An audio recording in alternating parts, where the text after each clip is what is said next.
പറയാനുണ്ട്. മരം വെട്ടിയും മണ്ണുമാന്തയും മലിനമാക്കിയും നാം അതിൻ്റെ താളക്രമത്തെ അവതാളത്തിലാക്കുന്നു.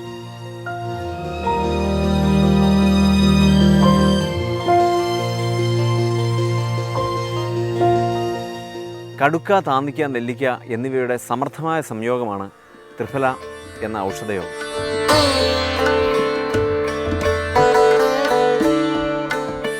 ആയുർവേദത്തിലെ ചില ഔഷധ സസ്യങ്ങളെ ദശമൂലം, ത്രികടു എന്നിങ്ങനെ സമൂഹമായി ഉപയോഗിക്കാറുണ്ട്.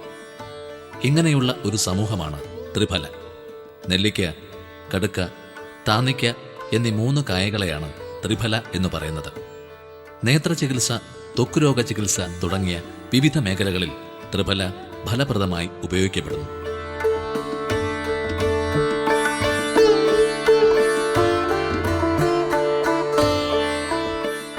ത്രിഫല സ്ഥിരമായിട്ട് കഴിക്കുന്നത് രസായനം പോലെ ഗുണം ചെയ്യുന്നതാണ് എന്ന് ശാസ്ത്രം പറയുന്നുണ്ട്.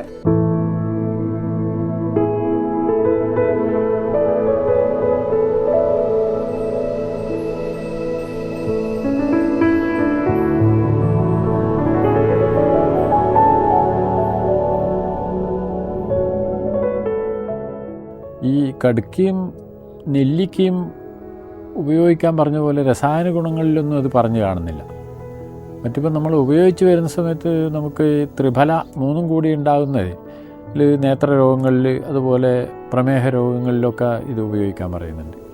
പിന്നെ നമ്മൾ ഒറ്റമൂലിയായിട്ടത് പറയുന്നത് ഈ താനിക്ക നെയ്യ് പുരട്ടി അതിന് മണ്ണ് തേച്ച് ചുട്ടെടുത്തതിന് ശേഷം ചവച്ച് അതിൻ്റെ നീരിറക്കാൻ പറയുന്നുണ്ട്. അപ്പോൾ അങ്ങനെ വന്നാൽ ഈ തമകശ്വാസം അതുമാതിരിയുള്ള കടുത്ത കാസം ഇതിനൊക്കെ പെട്ടെന്ന് ആശ്വാസം കിട്ടുന്നതായിട്ട് അത് കണ്ടിട്ടുമുണ്ട് ഉപയോഗിച്ച് നോക്കിയപ്പോൾ.